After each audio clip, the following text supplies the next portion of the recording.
Il s'avère que le temps de l'homme n'est pas le temps de la femme. Et que le temps de l'homme est beaucoup plus concentré, focalisé que celui de la femme. Ça signifie quoi? Ça signifie, au niveau de la vie du couple, par exemple, mais pas seulement, que l'homme pourrait passer très peu de temps avec les femmes, avec sa femme ou avec ses femmes. Avec ses femmes parce que, d'une certaine manière, je ne suis pas contre l'idée de polygamie, puisque cette polygamie, elle existe à tous les niveaux, scientifiques, intellectuels.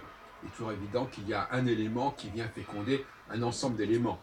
C'est la qualité du qualitatif et du quantitatif. Mais bon, je ne suis pas contre la monogamie non plus. Mais on peut dire que toute forme de relation peut être à la fois monogamique, en ce sens qu'elle est centrée à un moment donné sur une personne donnée, et puis ensuite elle va sur quelqu'un d'autre. Je ne rentre pas dans ce débat. En revanche, ce que je veux dire, c'est que dans la vie d'un couple, la rencontre entre l'homme et la femme peut être tout à fait satisfaisante, tout en étant limitée dans le temps. L'homme peut fréquenter, par exemple, peut visiter sa femme, en fait, peut cohabiter avec sa femme d'une façon extrêmement intense, pendant quelques minutes, pendant une demi-heure, pendant une heure, et ensuite la relation est reportée et poursuivie le lendemain, par exemple. Je crois que l'idée que l'homme doit passer des heures et des heures et des heures avec la femme, c'est une idée féminine. C'est-à-dire que c'est une idée qui est fondée sur des valeurs féminines de durée. De durée, de temps qu'il faut mettre pour faire les choses. Or, si on reste sur le schéma, qui est d'ailleurs au centre même de la relation entre l'homme et la femme, à savoir le schéma de la conception, eh bien, le temps de la conception est extrêmement court, extrêmement bref, en comparaison du temps que le processus de conception va enclencher et il va falloir le conduire à bien sur 9 mois en ce qui concerne l'espèce humaine. Donc on voit bien le décalage absolument considérable. L'autre jour, Patrick Vizier, que j'ai interviewé au salon du jardin de thérapie, le signalait lui-même, n'est-ce pas? Le temps n'est pas le même. Et donc, si le temps n'est pas le même, le temps du couple aussi doit en tenir compte. Et on s'aperçoit que finalement, on peut tout à fait imaginer le couple du XXIe siècle qui implique une fréquentation des deux parties régulière, récurrente, mais ponctuelle. C'est-à-dire qui n'exige pas de passer une nuit ensemble ou des journées ensemble, et qui ne considère pas comme un pis-aller que d'avoir des relations intenses, mais brèves. Je crois d'ailleurs que, très franchement, je pense que les femmes sont tout à fait intéressées par cette formule, parce qu'en réalité, elles ont besoin de l'homme, mais elles ont aussi la mémoire de l'homme, elles ont aussi la sensation de l'homme qui reste en elles, etc. Il y a tout un vécu affectif, physique, moral qui existe et qui n'exige pas la présence constante de l'homme. La femme est un être de mémoire, dans tous les sens du terme. Elle se souvient, elle est marquée par ce dont elle se souvient, elle est conditionnée par ce dont elle se souvient, et elle fonctionne sur la base de ce dont elle se souvient. Donc, il ne faut pas se surprendre, il ne faut pas s'étonner que le couple moderne, que le couple à venir, si l'on préfère, peut-être, je ne sais pas, que le couple du XXIe siècle, de ce qui nous reste du XXIe siècle en tout cas, nous sommes en 2016, donc 84 ans qui restent, sera marqué par des relations ponctuelles. Ce qui, éventuellement, comme je l'ai dit au départ, peut permettre à l'homme d'avoir plusieurs relations. avec plusieurs femmes et d'apporter du plaisir et du contentement à plusieurs femmes. Puisque finalement, les femmes, je ne dirais pas qu'elles se contentent de peu, mais elles sont marquées par cette présence puissante de l'homme qui peut se produire pendant un temps relativement court, et cela alimente leur énergie, ça alimente leur psychisme, et elles n'en demandent pas plus. Donc, c'est la fin d'un couple qui serait finalement un couple de tempérament féminin, qui serait à l'échelle du féminin, comme si l'homme avait besoin du même rapport au temps que la femme. Donc, je conseille aux hommes aujourd'hui de proposer des relations avec une femme, avec des femmes, sur cette base-là, à savoir des rencontres, des présences brèves, mais répétées, intenses, sans que la question de savoir ce que l'homme fait de son temps par ailleurs soit posée nécessairement.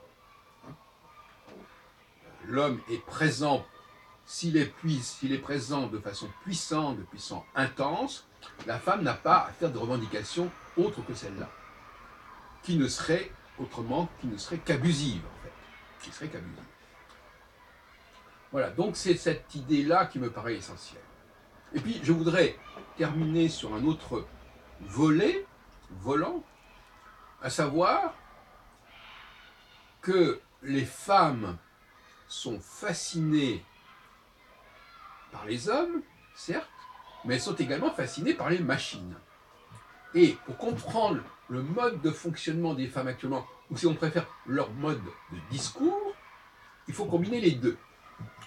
C'est-à-dire, d'une part, pour le passé, fascination qui implique une projection vers l'avenir, c'est qu'elles voudraient arriver au même niveau que les hommes en termes d'excellence, et non pas simplement dans le bas de gamme, dans la médiocrité, dans le moyen, dans le taylorisme, dans un travail de routine, qui est d'ailleurs tout à fait ouvert et accessible de plus en plus aux machines.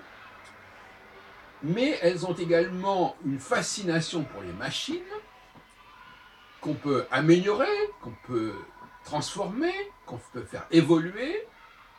Parce que la notion d'évolution, elle n'existe pas uniquement chez Darwin. Les machines évoluent. On sait très bien qu'il y a différentes générations de produits, de téléphones, etc. d'ordinateurs.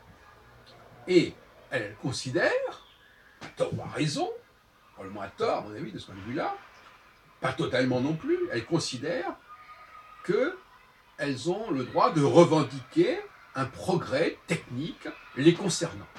C'est-à-dire, elle considère qu'on peut les améliorer. Et quand on décrypte leur discours, leur demande, c'est un discours d'amélioration qui pourrait être celui d'une machine demandant à être améliorée, si elle parlait, la machine. Donc, effectivement, elles se manifestent et elles affirment leur volonté d'avoir les mêmes avantages et les mêmes droits que la machine, à savoir que l'on peut les améliorer et qu'on peut les faire avancer. Voilà. Et bon, alors est-ce que c'est raisonnable ce genre d'attente et de discours? Là, on pourra en discuter.